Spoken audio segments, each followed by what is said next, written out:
संस्कारी बहू वर्सेस अय्याश बहू। घड़ी की सुई टिक टिक करती हुई आगे बढ़ती जा रही थी और समय जैसे जैसे बढ़ रहा था, अनामिका के ससुराल में सभी के चेहरे पर टेंशन की लकीरें साफ तौर पर देखी जा सकती थी। पता नहीं बहू कहाँ रह गई, रात के 12 बजने को आए। बड़ी बहू, उसका मोबाइल अब भी ऑफ ही आ रहा है क्या? हाँ पापा, अभी भी ऑफ ही है। विक्की, तुझे बोलकर तो गई थी ना, कहाँ जा रही है? नहीं मम्मी, मुझसे कहाँ कुछ बोलती है वो, जो उसका मन करता है वही करती है। वो ये बातें कर ही रहे थे कि तभी दरवाजे की बेल बजी। विक्की, बहू ही होगी। आज मैं उसकी खबर लेता हूँ, पता नहीं क्या समझ रखा है उसने। दरवाजे पर अनामिका ही थी। जैसे ही वो घर के अंदर आई, उसके लड़खड़ाते कदम देखकर सभी को समझ आ गया कि वो शराब पीकर आई है। ये कोई समय है घर आने का? तुमने घड़ी देखी है कि नहीं? कितने बज रहे हैं? अरे बहू, कहाँ चली गई थी तुम? हम लोग कितने परेशान हो रहे थे। अनामिका, तुम्हारा फोन क्यों बंद आ रहा है? एक साथ इतने सवाल सुनकर अनामिका चिढ़ गई और लड़खड़ाते कदम और लड़खड़ाती जबान से सभी को कहा, अरे भाई बस बस बस बस करो। घर में आई नहीं कि सवाल पर सवाल, सवाल पर सवाल। ये घर है या पुलिस स्टेशन? अनामिका, ये क्या तरीका है बड़ों से बात करने का?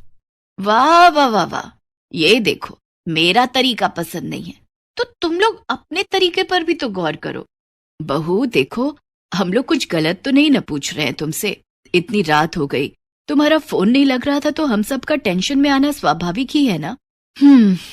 देखिए माय डियर सासू जी, ससुर जी, पतिदेव और बड़ी भाभी, मेरे लिए ज्यादा टेंशन लेने की जरूरत नहीं है। मैं इतनी समझदार तो जरूर हूं कि अपना भला बुरा सोच सकूं। अब चलिए, हटिए सामने से, हटिए हटिए हटिए, मुझे नींद आ रही है। सिर्फ 6 महीने ही हुए हैं विक्की और अनामिका की शादी को। इन 6 महीनों में उसने अपने ससुराल वालों का जीना हराम कर दिया है। उसके ससुराल वाले बहुत ही सीधे साधे हैं, जिसका वो भरपूर फायदा उठाती है। अनामिका एक अय्याश किस्म की औरत है, जिसे पार्टियां करना, पार्टियों में जमकर शराब पीना और गैर मर्दों के साथ उठना बैठना बहुत पसंद है। और इसके लिए अगर कोई उसे रोक टोक दे तो, देखो विक्की, तुम जैसा मुझे बनाना चाहते हो वो मैं कभी नहीं बन सकती। मैं आजाद ख्याल औरत हूँ, मुझे दासी बनाने की कोशिश मत करो। लेकिन अनामिका, हम लोग भी आजाद ख्याल लोग हैं, लेकिन इसका मतलब ये नहीं कि हम अपनी सीमा तोड़ दें।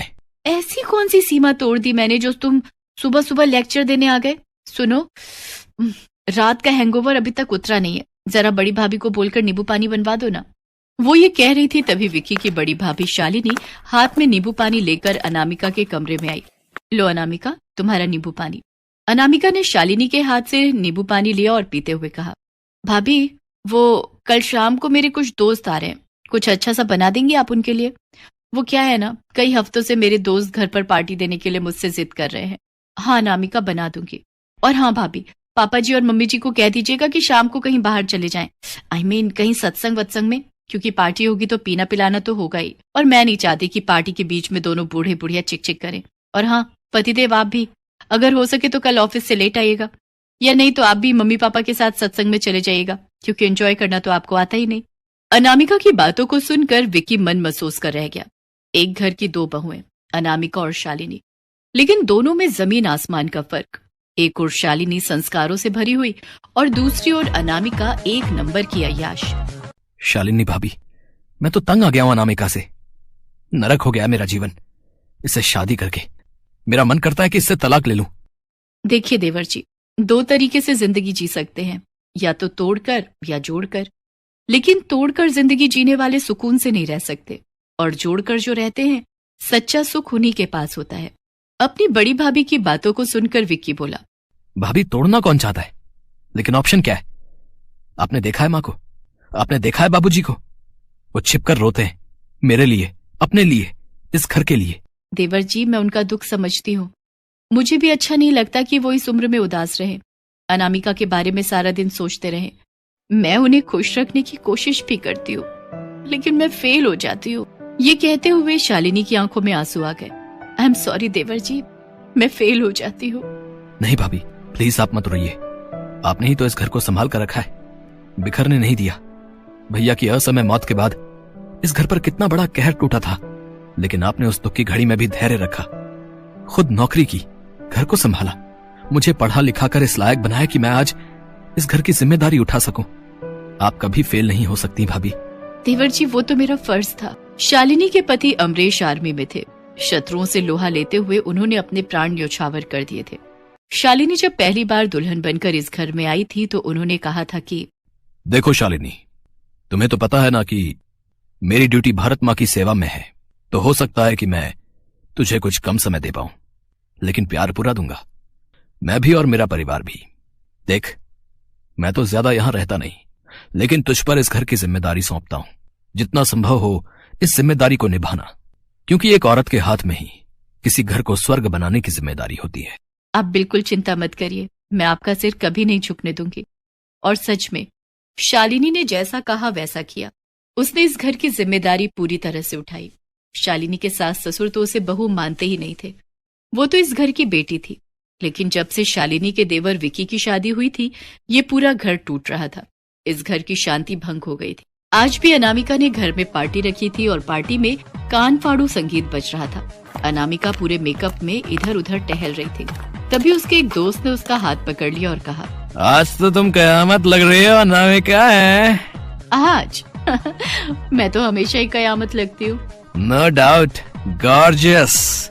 ये कहकर अनामिका के उस दोस्त ने उसे गले से लगाना चाहा, लेकिन अनामिका मुस्कुराती हुई वहाँ से हट गई और हेलो गाइस, आई होप कि तुम सब लोग पूरा एंजॉय कर रहे होगे। अरे सब्र करो दोस्तों, सारा इंतजाम है। उसके बाद वो घर कम रहा, मैं खाना ज्यादा बन गया। कुछ देर बाद तो आधे से अधिक लोग पूरी तरह टल्ली हो गए। शराब के दौर के बाद सभी को जोरों की भूख लगी। अरे अनामिका, पीना पिलाना तो बहुत हो गया, अब तो पेट में चूहे कूद रहे हैं। क्या इंतजाम है खाने का? अरे मस्त इंतजाम है। इस घर में एक बिना पगार की नौकरानी रखी है हमने। बिना पगार की? हाँ, कुछ ऐसा ही है। खैर वो छोड़ो, वो इतना अच्छा खाना बनाती है कि तुम लोग हाथ चाटते रह जाओगे। अनामिका ने शालिनी से खाना लगाने को कहा। लोग खाना खाने लगे और सभी उसके खाने की तारीफ भी करने लगे। अनामिका, सच में यार, तुम्हारी ये मुफ्त की नौकरानी तो गजब का खाना बनाती है। कभी इसे हमारे घर भी भेज दे। अनामिका के दोस्तों के मुंह से अपने लिए नौकरानी शब्द सुनकर शालिनी को बहुत ही अजीब लग रहा था, लेकिन वो चुप रही। धीरे धीरे पार्टी अंजाम पर पहुंच गई। एक एक कर सारे दोस्त घर जाने लगे, लेकिन अनामिका का एक दोस्त जिसका नाम धीरज था और जो पूरी तरह नशे में टल्ली था, वो अनामिका को छेड़ने लगा। गॉर्जियस, एक बात कहूं? हाँ हाँ, कहो ना धीरज। यार देख, तू शादीशुदा है, मैं भी, लेकिन यार तुझे जब भी देखता हूँ तो यार मेरे दिल में ना कुछ कुछ होता है यार, कुछ कुछ होता है। नहीं, कुछ कुछ नहीं, बहुत कुछ होता है यार। ये कहकर वो उसका हाथ पकड़कर अपनी ओर खींचने की कोशिश करता है। अरे ये क्या कर रहे हो धीरज? देखो तुझे बहुत चढ़ गई है, तुम अभी घर जाओ। घर? अरे कौन सा घर? तेरे बिना भी कोई घर है क्या? सुनो ना, मुझसे शादी करोगी? धीरज, मैंने कहा ना तुम्हें बहुत चढ़ गई है, चलो घर जाओ। मैं शादीशुदा हूँ, तुम्हें पता तो है ना। हालांकि शराब तो अनामिका ने भी बहुत ज्यादा पी रखी थी, लेकिन फिर भी वो धीरज जो कर रहा था उसका विरोध कर रही थी। लेकिन धीरज अपनी जिद पर अड़ा था और फिर उसने एक शर्मनाक हरकत की। अच्छा, शादी नहीं कर सकती तो सुहाग रात तो मना सकती है ना। ये कहकर वो उससे और भी जबरदस्ती करने लगा। अनामिका इतने नशे में थी कि वो खुद को बचा भी नहीं पा रही थी, लेकिन शालिनी ने जब ये देखा कि धीरज अपनी सीमाएं लांघने की कोशिश कर रहा है, तो उसने एक जोरदार तमाचा उसे खींचकर मारा। 2 टके की नौकरानी, तूने मुझे थप्पड़ मारा? अभी तो थप्पड़ मारा है, अगर यहाँ से गए नहीं तो जान से भी मार दूंगी। तो जान से मारेगी मुझे? तो रुक, अभी तुझे बताता हूँ। ये कहकर धीरज शालिनी को मारने के लिए आगे बढ़ा, लेकिन शालिनी ने उसकी जमकर धुलाई कर दी। कोई भ्रम में मत रहना, फौजी की बीवी हूँ, जरूरत पड़े तो सिर भी काट दूंगी। शालिनी से पिटाई खाने के बाद धीरज का नशा छूमंतर हो गया। वो अपना समूह लेकर वहां से चला गया। अगले दिन जब अनामिका को होश आया तो रात की सारी बातें उसकी आंखों के आगे आ गई। उसका दिल पश्चाताप से भर गया। भाभी, आई एम सो सॉरी, मैंने आप लोगों को बहुत नीचा दिखाया, अपनी कारगुजारियों से आप सभी का दिल दुखाया, लेकिन आपने उन सब बातों की परवाह किए बिना मेरे दामन में दाग लगने से बचाया। भाभी, आई एम रियली सॉरी, मुझे माफ कर दीजिए। अरे, तुम्हें अपनी गलती का एहसास हो गया? बस असली माफी यही है। अनामिका, ये घर तुम्हारा है जो थोड़ा सा टूट गया है। ये सुनकर अनामिका ने शालिनी को गले से